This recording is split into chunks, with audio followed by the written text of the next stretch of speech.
a pessoa, tá? E o senhor esteja à vontade.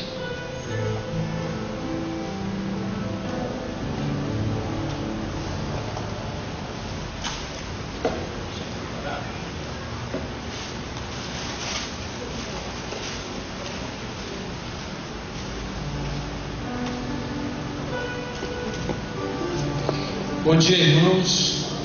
É um prazer enorme retornar a esta amada igreja, onde já estive em algumas oportunidades, cultos jovens, também pela nossa nova Associação Real.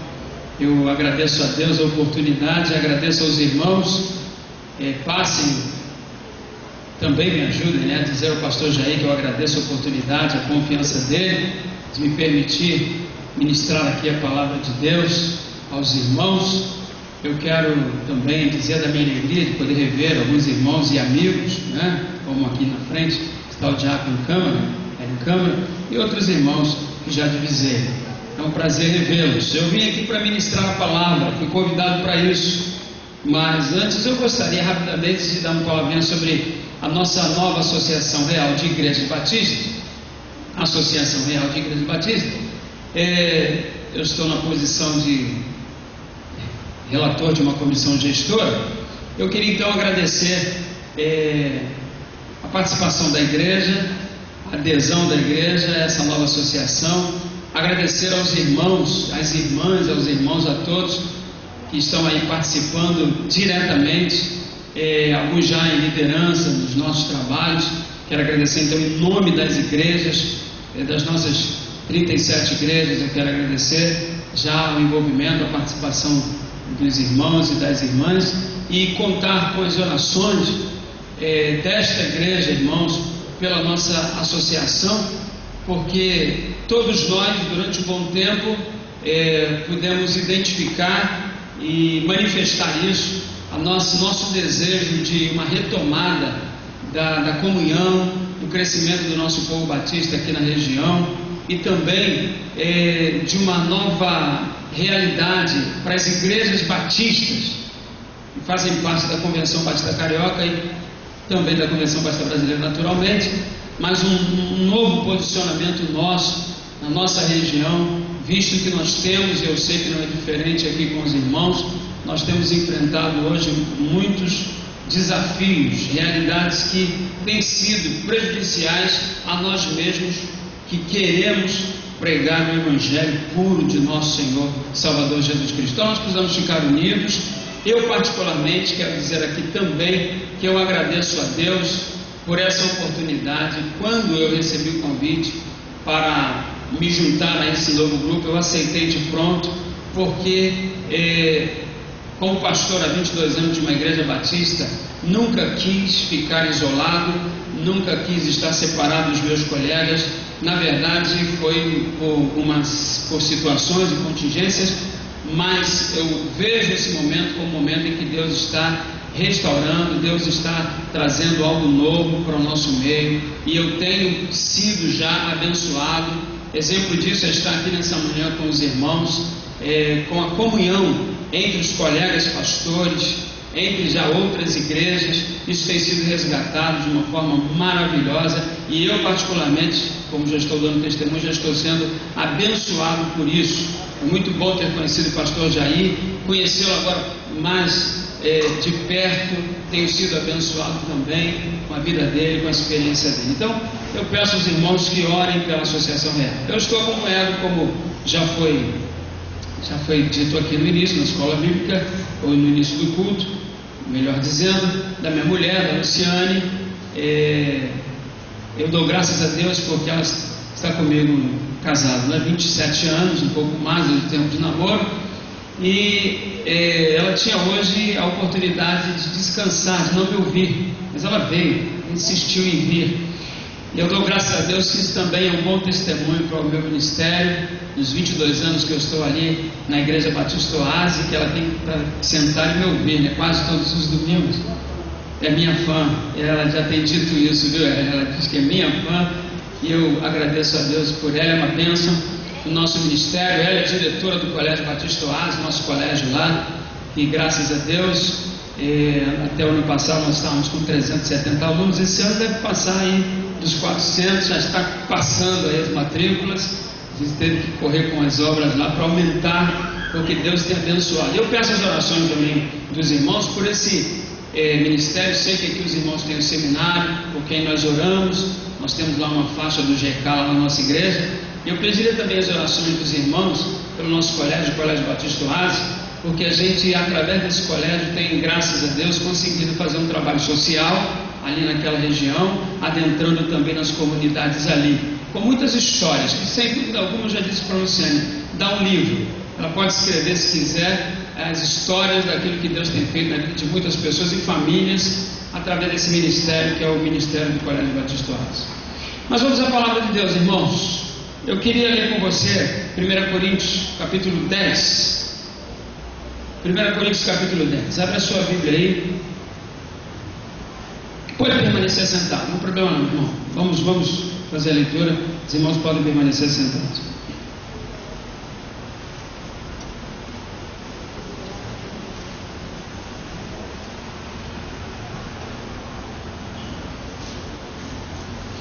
Ora, irmãos, primeiro verso, vamos lá.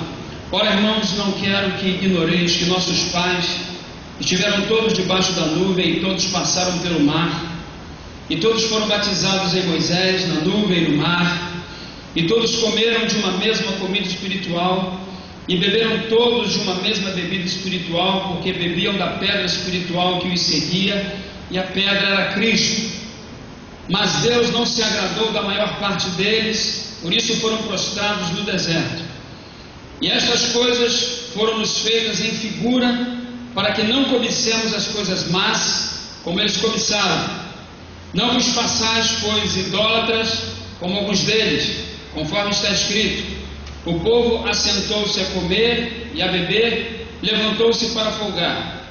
E não nos prostituamos, como alguns deles fizeram, e caíram num dia 23.000. E não tentemos a Cristo, como alguns deles também tentaram, e pereceram pelas serpentes. E não murmureis, como também alguns deles murmuraram, e pereceram pelo destruidor.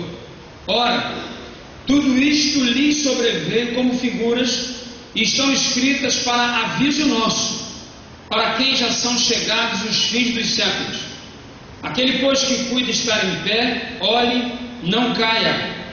Não veio sobre vós tentação, senão humana, mas Deus é fiel, que não vos deixará tentar acima do que podeis, antes com a tentação dará também o escape, para que a possais suportar. Vamos orar.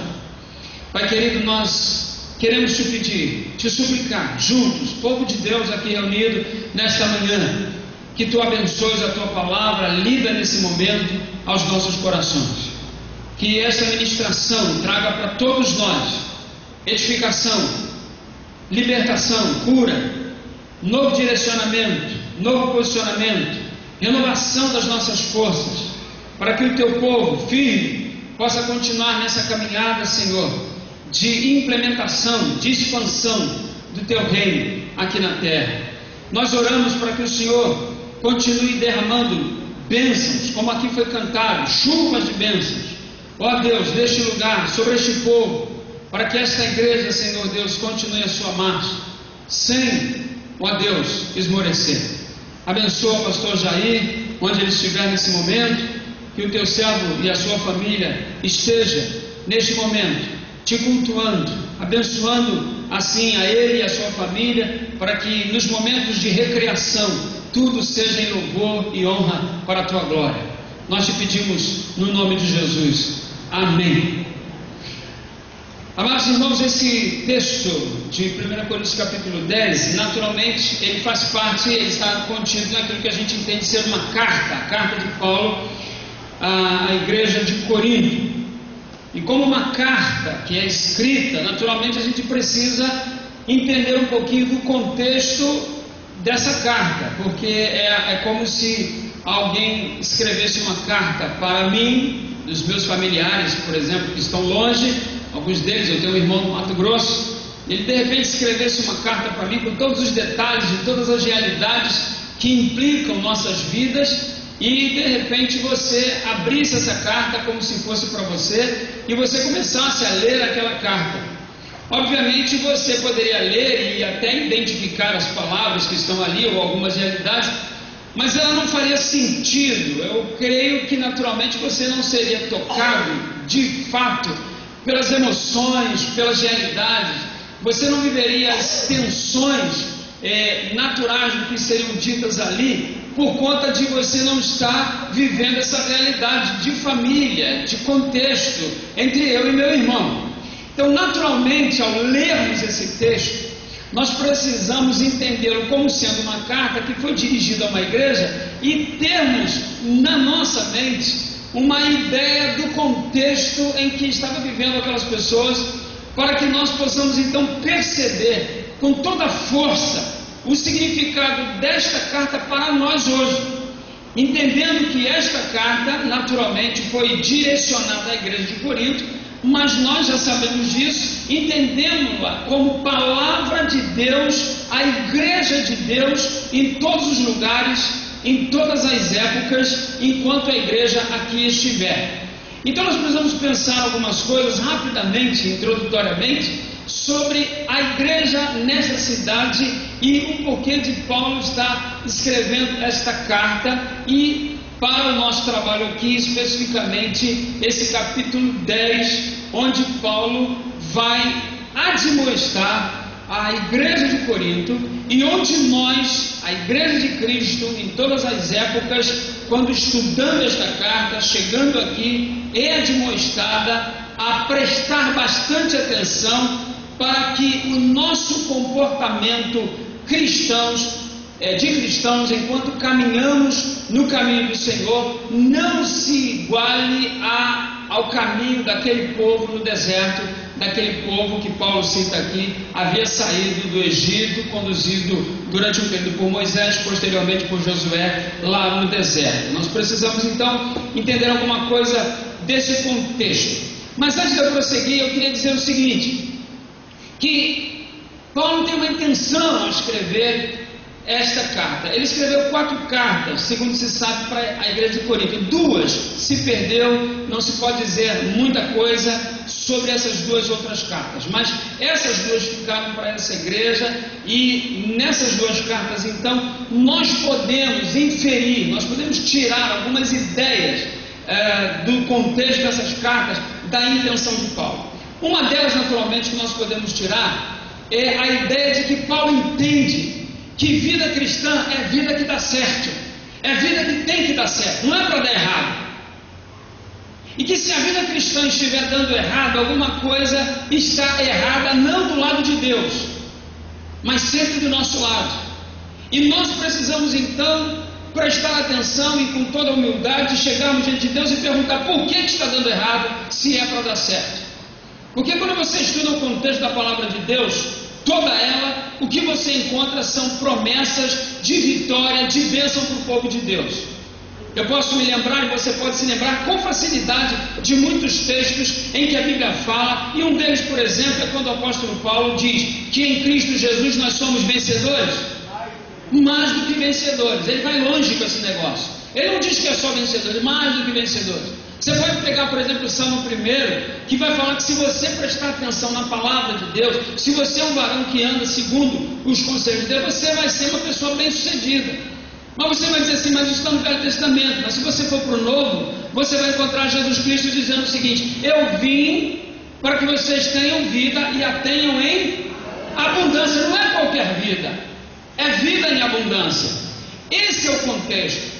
Paulo está escrevendo esta carta porque a intenção dele não é apontar pecados, não é simplesmente apontar defeitos, não é que ele queira de alguma forma estar trazendo alguma pressão emocional, psicológica, espiritual, como aquele legalista que aponta o dedo para o erro, para o defeito de Jesus. Não é essa a intenção do apóstolo, não é essa a nossa intenção, não é desse jeito que nós vemos a palavra de Deus, mas nós vemos aquilo que entendemos o apóstolo estava vendo e queremos ter isso em ótica, ou seja, a ideia de que povo de Deus nós temos tudo nas mãos do nosso Senhor. Nós podemos ser o povo mais feliz da terra. Nós podemos mostrar realmente que o nosso Jesus é tudo, é rico, é maravilhoso. E isso pode ser mostrado através da forma como nós estamos vivendo. O mundo precisa ver isso, e precisa ver isso em nós. Mas o apóstolo Paulo está olhando para aquela igreja, e ele então está triste por um momento, porque ele está percebendo que aquela igreja está perdendo privilégio. O foco dele não é o problema, ou o pecado, ou as dificuldades que aquela igreja, ou pessoas naquela igreja tinham vivido, ou estavam vivendo. O foco dele não é o problema em si. O foco dele é o privilégio que eles estavam perdendo. Eles estavam deixando de ter comunhão, de estar descedentados e satisfeitos no Deus Todo-Poderoso que tudo pode, para estarem vivendo vidas pobres, miseráveis, na troca infeliz que eles estavam fazendo naquele momento. Então é isso que o apóstolo Paulo tem em mente quando está trazendo essa analogia do povo de Israel para dentro da igreja de Corinto. Deixa-me abordar a outra realidade. É o fato de que eu gosto muito dessas duas cartas do apóstolo Paulo, sempre recorro a elas, principalmente por ser um pastor de uma igreja local há 22 anos. E eu não tenho dúvidas nenhumas, falo isso sem sombra de dúvidas. Essa carta é muito relevante para nós, irmãos, principalmente nos dias de hoje. Como igreja de Cristo Jesus e como pastor, particularmente eu digo isso, porque eu posso dizer algumas coisas aqui que eu tenho certeza, por exemplo, que eu vou acertar no alvo. Sabe por quê? Porque, apesar de não conhecer particularmente e não conviver com os irmãos dominicalmente como pastor da igreja, mas eu posso falar como membro da igreja de Jesus Cristo, e eu sei que a igreja de Jesus Cristo é igual em qualquer lugar. Ela goza dos mesmos privilégios em qualquer lugar. Toda a igreja de Jesus Cristo tem o selo da promessa, que é o Espírito Santo habitando na igreja e particularmente em cada coração dos filhos de Deus. Então eu sei que isso está em qualquer lugar. Eu também posso dizer com muito temor que nem todos aqueles que estão sentados nos nossos bancos, nas nossas igrejas, e que estão participando de todas as coisas que a igreja faz como igreja local e até como instituição, são na verdade parte da igreja, do corpo de Cristo de verdade, de fato. Isso acontece em qualquer lugar. Eu também sei, posso traçar aqui um quadro, pelo menos imagine comigo esse quadro, que os irmãos aqui como igreja de Cristo Jesus vivem essa realidade. Povo de Deus aqui sério, santo, dedicado, que busca a Deus, que luta as causas do Senhor, que estão mantendo o culto dessa igreja com dedicação, com zelo, com amor, amando o seu pastor, amando os irmãos, amando os perdidos, trabalhando, se dedicando. E esse quadro para mim é como se nós tivéssemos, como igreja de Cristo, que deslocar numa ladeira um objeto muito pesado. Então nós temos esses que estão à frente desse objeto com algumas cordas assim, ó, puxando e gritando: vamos, vamos, vamos. Eu posso imaginar também aqueles outros irmãos, membros da igreja, que estão lá na retaguarda. Eles estão empurrando, estão dizendo: vamos, como é que está aí? Está aí tudo bem aí? Tá bom, nós estamos aqui na retaguarda, nós estamos aqui, pode contar com a gente, vamos empurrando, temos que completar essa tarefa.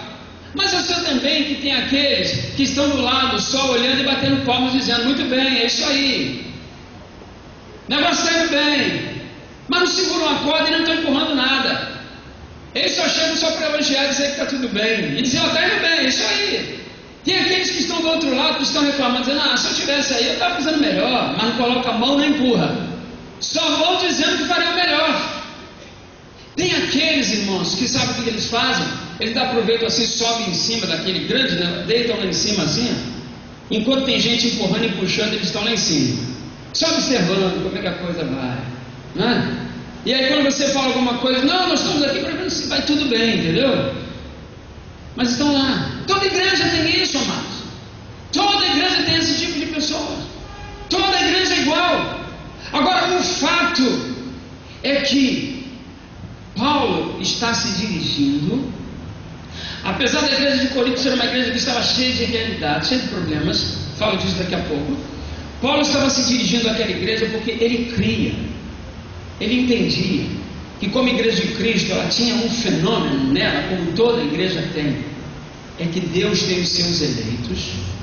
Esses eleitos de Deus podem ter seus altos e baixos espirituais, mas eles têm uma característica: eles são quebrantados. E mesmo quando eles estão lá embaixo, por serem de Deus, eles ouvem a palavra de Deus, e a palavra de Deus os transforma, muda. Eles são mudados, eles são transformados, eles podem retomar o caminho. Paulo está escrevendo isso porque ele não perde a esperança, ele sabe disso. Irmãos, quando nós analisamos então introdutoriamente, esse agora é o meu primeiro ponto, essa carta, você vai vendo que Paulo vai tratando a partir do capítulo 6 de vários problemas naquela igreja. Ele começa lá no 3, na verdade, falando de litígio entre irmãos. Naquela igreja haviam pessoas que diziam ser do grupo dele, outros diziam ser do grupo de Pedro, outros diziam ser do grupo de Cristo. Havia inveja naquele grupo, haviam divisões naquela igreja. Paulo trata desse problema. Paulo trata também daquele problema em que naquela igreja as pessoas estavam colocando irmãos na justiça e pessoas na justiça, porque eles queriam reaver direitos seus, ou propriedades, ou coisas, e levavam às vezes até os próprios irmãos da igreja para os tribunais, por demandas que eles tinham nos seus negócios durante a semana. Paulo trata também, no capítulo 5, daquele problema do rapaz que